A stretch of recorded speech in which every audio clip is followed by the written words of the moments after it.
What's the deal, YouTube? It's your boy NextGen720, and I am back with another video. For those of you that are new to my channel, yes, I am a 99.9% of a gaming channel. I talk about gaming.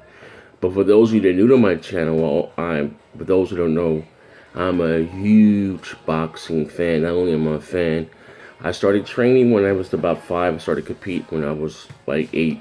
Won several tournaments. Been around the world, been a lot of places. So like boxing has always been a huge part of my life. So I wasn't even going to talk about this fight because I really don't care that much for Wladimir Klitschko, and it's not because we have my trainer that I used to have, James Ali Bashir. He works with Wladimir Klitschko. But to me, he's always been a very, very boring fighter. Just straight up urine peeing, 1-2 hold, 1-2 hold. It's fun. His fights never really interested me. You know what I mean? That was so good about Mike Tyson. You know what I mean? He wasn't the best boxer, but Mike Tyson, for him to be his size and stature, 220 pounds, motherfucker used to punch like harder than Ernie Shavers. Like he got, of him. And to these days, 220 some odd pounds. That's when Mike was in shape. That's a very small heavyweight, and Mike Tyson was knocking people out cold with either hand. But anyway, so I'm gonna talk about the Tyson Furry and Wladimir Klitschko fight. And from the offset, I've always said, well, not to you guys, but I always said that Tyson Furry will be a very, very stern challenge for Wladimir Klitschko. Because Klitschko, normally people that he fights, he's much taller than, he's much bigger than, so he's able to throw his 1-2. Even though you may have a heavyweight that's 6 feet 6'2", he's like 6'6", so he's normally towering over all of his opponents. So this is what he does: jab, hold, falling, erase. Like he does that shit, and it's crazy as hell. No one never takes a point from him. So, and it was crazy. So from the All-Star, he came out very aggressive, but he was posturing. He wasn't doing anything. And when Tyson Furry, not saying that he did much, but he offset Klitschko's rhythm with feigning. You know what I mean? It was landing into cleaner shots. You know what I mean? On a few occasions, that Klitschko was able to hold. Like he does the same thing. He throws his right arm over your neck and leans down on you. Very, very boring style. You know what I mean? We call that here in the States. He's a what you call a urine peeing fighter, straight up and down. You know what I mean? 1-2. Ha, ha. Maybe a left hook. No uppercuts.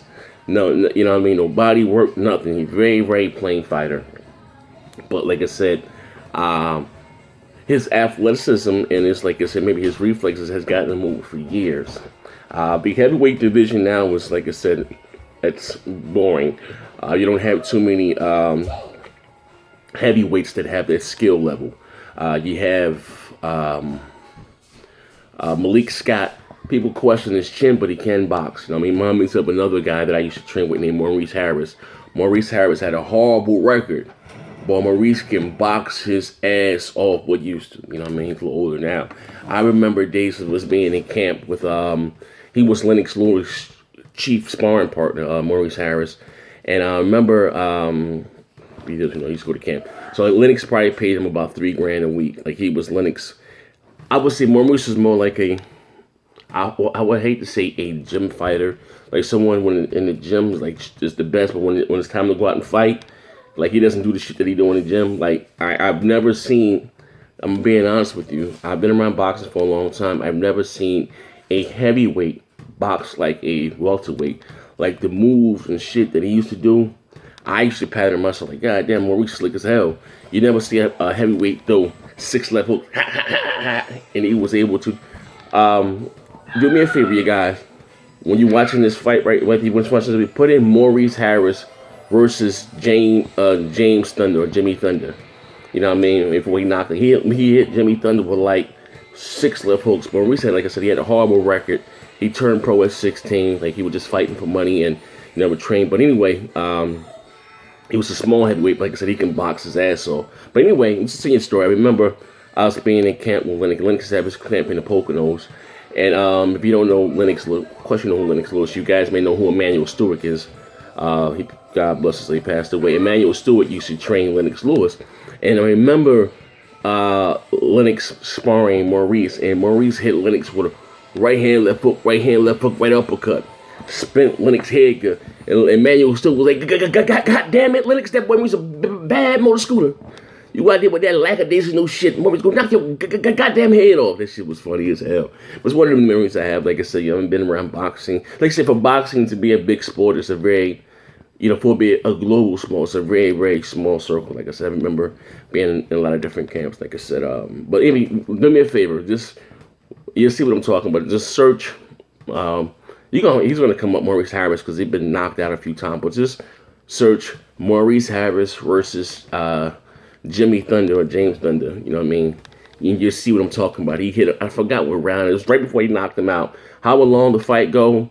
Just rewind it back to that round. He hit him with like 6 hooks. Like seriously, like that motherfucker's been a boxer's ass off. But anyway, so like I said, back to Tyson Furry and Wladimir Klitschko. He, like I said, Klitschko wasn't undefeated, but he lost. He hasn't lost in about 10 years. I think the last person to beat him was Lehman Brewster, because, like I said, he used to had a problem with fatigue. You know what I mean? Come out, throw all that hard, heavy shit, and then got tired. Yes, he got stopped from fatigue.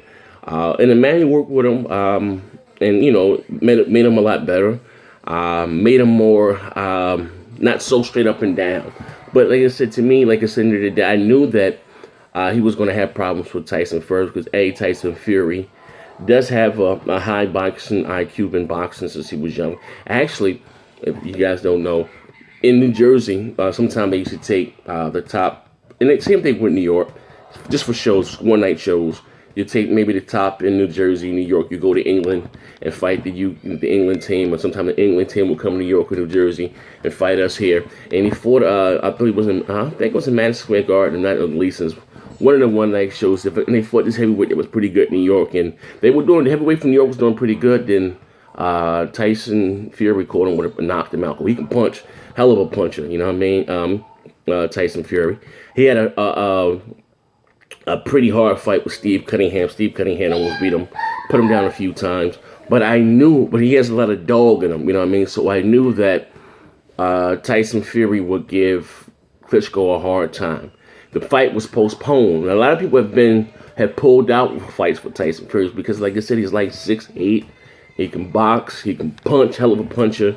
Got a pretty good beard, you know what I mean? And he's, he talk a lot of shit. He's extremely confident, extremely truculent, you know what I mean?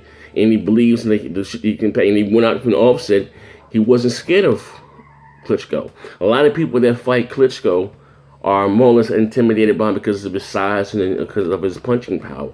You know what I mean? Here you have someone that's taller than you, that punches probably harder than you.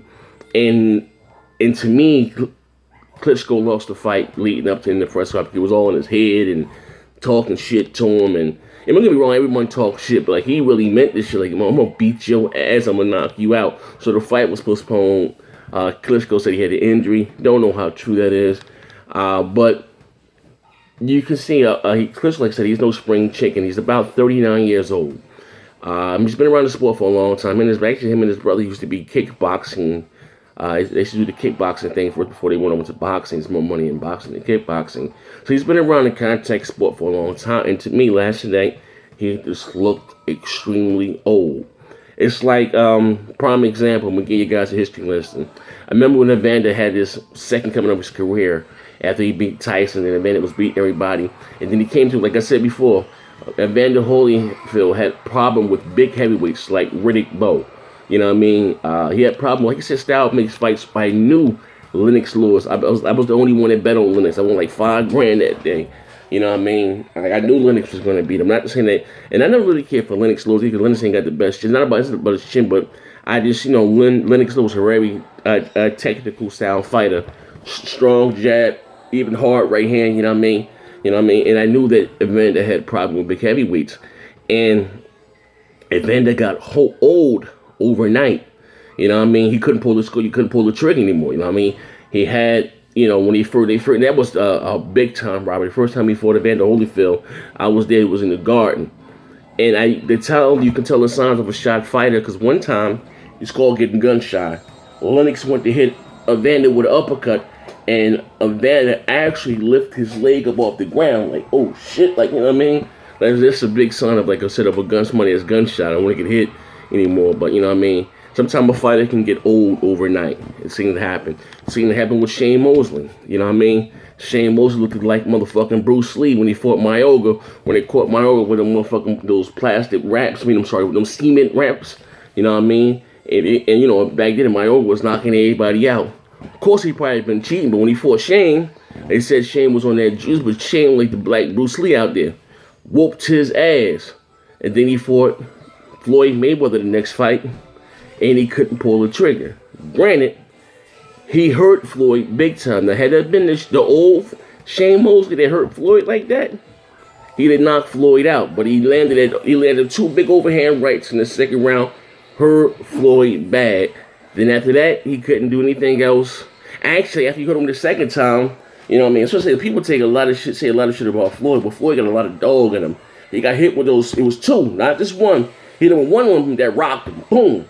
The second one knocked him all the way down to the ground. He put his hands up, and after later on the end of the round, you see Floyd started to walk Shane down. And that was, like I said, he made sure Shane, very gun shy, he wouldn't throw any more punches. Like, you know what I mean? Like I said, sometimes you can get old overnight, and I think it's the same thing that would happen with Klitschko. Like I said, you know, he does have a rematch clause. Don't come